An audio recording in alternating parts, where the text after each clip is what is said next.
Hi friends, welcome back to our channel మన ఇంటింటి వంటలు.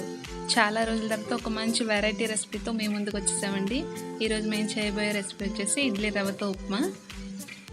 చాలా బాగుంటుందండి, ఒకసారి మీరు కూడా ట్రై చేయండి. అలాగే దాన్ని ఎలా చేయాలో దానికి కావాల్సిన ఇంగ్రీడియంట్స్ అంటే ఇప్పుడు నేను చూసి చెప్తాను.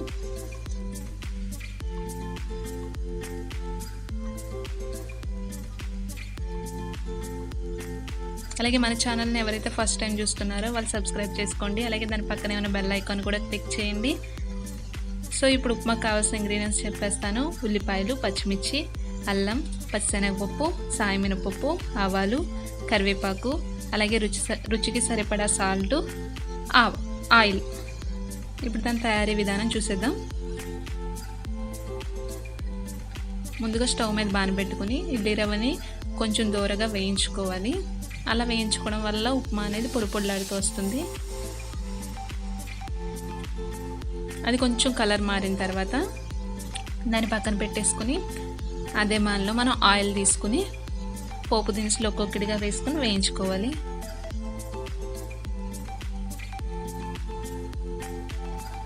ముందుగా అల్లం వేసుకున్నాను. అది కొంచెం వేగిన తర్వాత అందులోనే పచ్చిశనగపప్పు, అలాగే సాయమినపప్పు, మిగిలిన పోపు దినుసులు మొత్తం వేసుకుని మనం ఉప్మాకు వేయించుకుంటాం కదా, సేమ్ అదే ప్రాసెస్ అలానే వేయించుకోవాలి. అందుకనే నేను కొంచెం ఫాస్ట్ ఫార్వర్డ్లో పెట్టేశానండి. ఎలాగో మీకు అందరికీ తెలుసు కదా ఉప్మాకి ఎలా వేయించుకుంటాం మనం, దాన్ని పర్టికులర్గా చెప్పక్కర్లేదు. అందుకని నేను కొంచెం ఫాస్ట్ ఫార్వర్డ్లో పెట్టాను.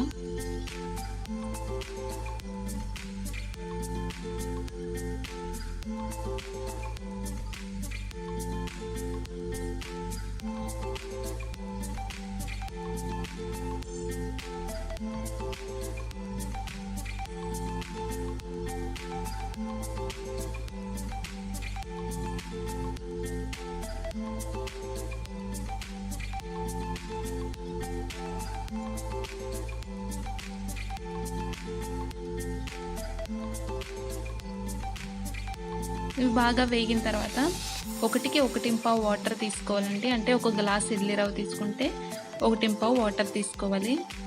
నేను ఆ గ్లాసు ఇడ్లీ రవ్వ తీసుకున్నాను, అందుకని 1 గ్లాస్ వాటర్ తీసుకుంటున్నాను. అలాగే రుచికి సరిపడా సాల్ట్ కూడా వేసుకొని యాడ్ చేసుకోవాలి. అది వేసరి బాగా కాగిన తర్వాత కలుపుతూ రవ్వను అందులో యాడ్ చేసుకోవాలండి, లేదంటే ఉండలు కట్టేస్తుంది.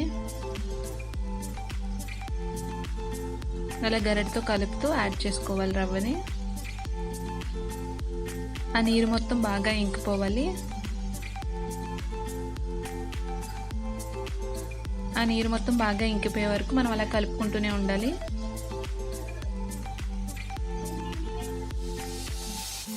ఆ నీళ్ళు మొత్తం ఇంకిపోయిన తర్వాత వాటర్ అనేది అసలు లేదు, చూస్తున్నారు కదా మీరు. ఆ వాటర్ అనేది మొత్తం ఇంకిపోయిన తర్వాత అప్పుడు మనం స్టవ్ సిమ్లో పెట్టుకుని మూత పెట్టుకుని ఆ ఆవిరి పైన ఉప్మాను మనం ఉడికించుకోవాలండి. అలా అయితే ఉప్మా అనేది పొడి పొడిలాడుతూ పర్ఫెక్ట్గా వస్తుంది. వాటర్ పోయిగానే మనం సిమ్లో పెట్టకూడదు. వాటర్ మొత్తం ఇంకిపోయిన తర్వాత అప్పుడు సిమ్లో పెట్టుకుని మూత పెట్టుకోవాలి.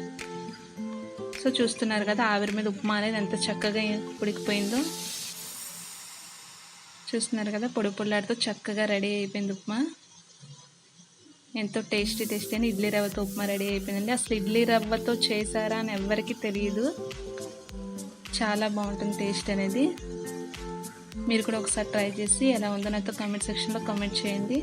అలాగే ఇంకో మంచి వెరైటీ రెసిపీతో మేము ముందుంటాం. Until then take care, bye. Thank you.